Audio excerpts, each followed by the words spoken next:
blessed good morning to all as we come together on this Tuesday morning.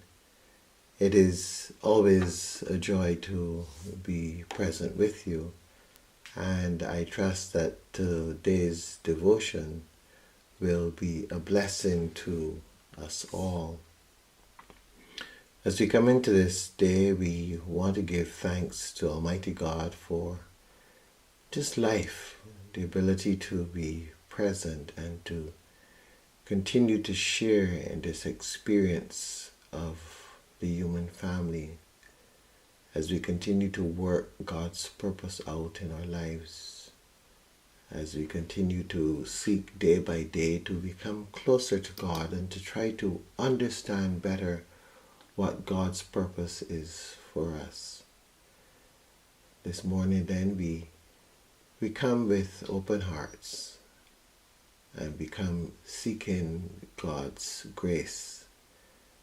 We come asking for God's help in clearing, cleansing, allowing us to be able to better convey His grace into this broken world.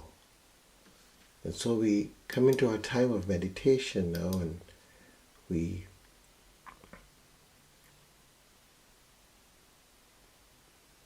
are coming into that space of stillness, of quiet, of inner peace.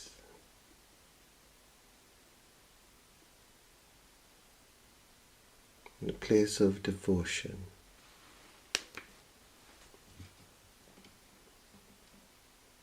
True devotion.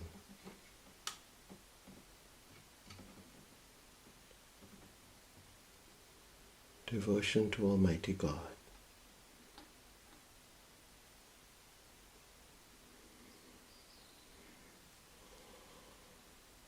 And we know God is here.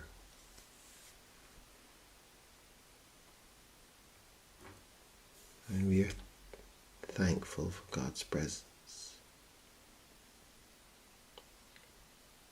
for that peace that passes all understanding.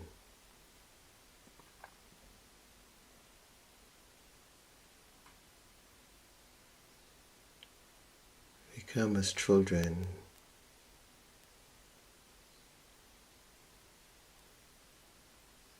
seeking, open to receive,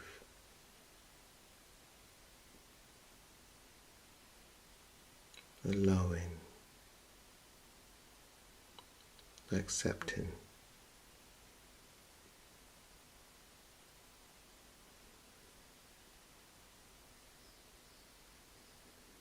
Become desiring a deeper relationship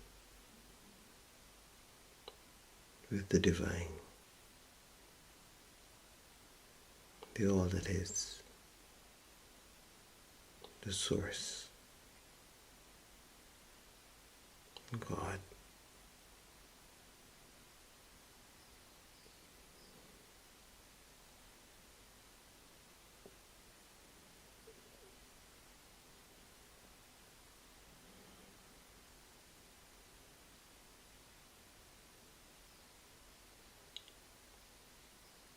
We come with hearts filled with gratitude and love.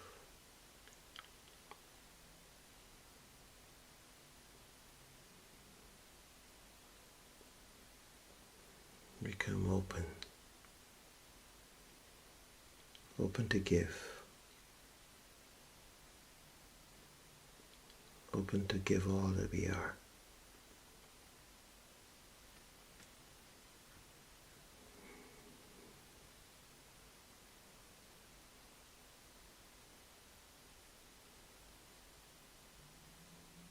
In this place of inner stillness and peace,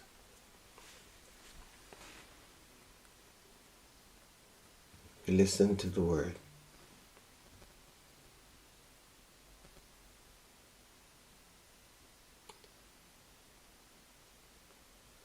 When the scribes and chief priests realized that he had told the parable against them, they wanted to lay hands on him at that very hour. But they feared the people.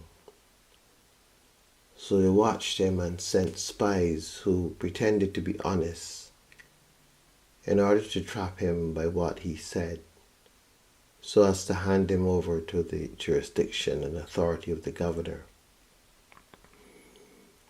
So they asked him, "Teacher, we know that you are right in what you say and teach, and you show deference to no one, but teach the way of God in accordance with truth. Is it lawful for us to pay taxes to the emperor or not?" But he perceived their craftiness and said to them, "Show me a denarius. Whose head and whose title does it bear?" They said, "The emperor's." He said to them, "Then give to the emperor the things that are the emperor's, and to God the things that are God's." And they were not able, in the presence of the people, to trap him by what he said. And being amazed by his answer, they became silent.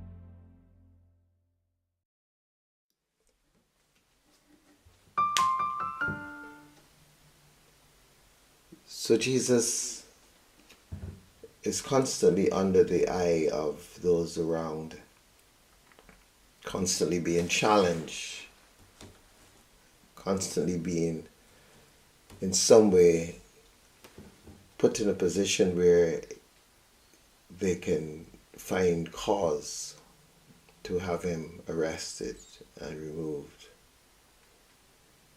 because they were at variance with the way in which he was being received by the people. But that, as we know, has been the story throughout the entire ministry of Jesus. But what is more important, I believe, is the gems that come from Jesus' mouth on these occasions, when he finds himself challenged by the folk of the day. The kind of things that he says to them, these things are amazing. They challenged Jesus about paying taxes to the emperor. And Jesus basically says to them, well, whose image and inscription is here? He said, the emperor's. He said, well, then give to the emperor the things that are the emperor's, and to God the things that are God's. So it is there that I would like us to reflect this morning. Giving to the emperor the things that the emperor is, given to God the things that are God's. For me, in this passage, the emperor represents all of those things that are temporal, every aspect of our temporal lives. As long as we are in the flesh, there is the demand of the flesh. There's a concern for the flesh. And we have in some way to make some kind of provision, albeit even guided by Spirit. But we do need some place to rest, some place to be able to come away from the world and be sheltered. We do need food to eat. The basic necessities. They are things that we quote unquote need in this world as basic ordinary human beings. And there's a sense in which we need to attend to those needs. As a community, we have agreed on certain ways of being together. We go to the store and we have agreed that we will need to have money in order to be able to purchase various things. In times past, we might have agreed differently. We might have agreed on bartering or fair exchange. But however the methodology that we have chosen is manifested, the fact is that we agree in principle to being together and how we will live together. And this is important. And Jesus does not negate this. But at the same time, Jesus says, we've also got a responsibility to God. And that is of greater importance. So the challenge this morning for me lifts up the importance of recognizing that there are two things going on in our lives. And I often look at these from the perspective of doing and being. There is, by necessity, things that we need to do. And in order that we may be able to continue to journey in this world, we need to do them. But the thing is that oftentimes we are so caught up in doing that we forget the need to focus as well on being. And this is where we become burnt out. This is where we become exhausted in our journey and we lose our way because we are focusing only on what we do or what is done to us. So it is all about the temporal nature of our journey. And we forget the eternal nature of our journey, the beingness, that out of which all things are derived, that space between one set of doing and another. It is important for us to create more and more this awareness. Now they come to Jesus and they come with this strict question: should we pay taxes? Should we get involved in life as it is? And the question stands, and as we look at it, the reality is, well, where are you? Are you not in life?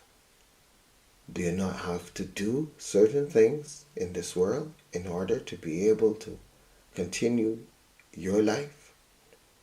Well, then you need to do that. But at the same time, there are other things that you need to put your focus on as well, which will enable you to have an even more improved experience of this journey and enable you to live this life to the fullest. Remember, Jesus would have said to the people that he has come to bring life and he's come to bring it with abundance. So there's no negating of the temporal, but there is an enhancement.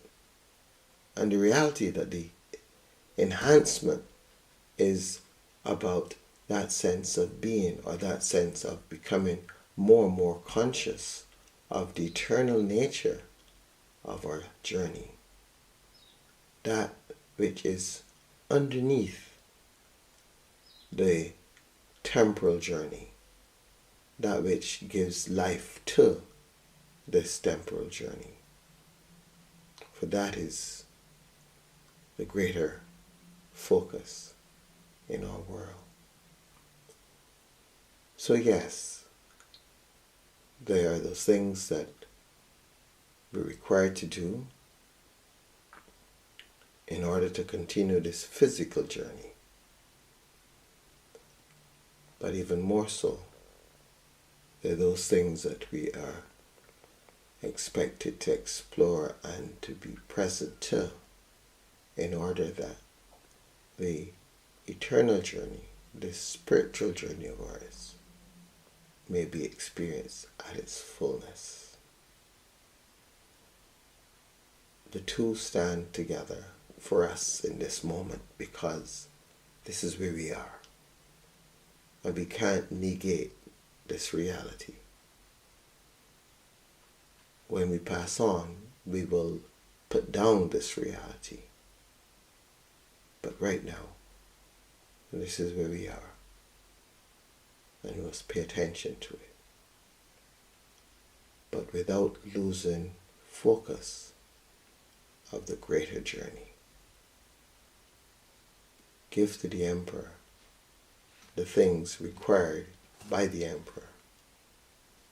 Give to God the things that belong to God.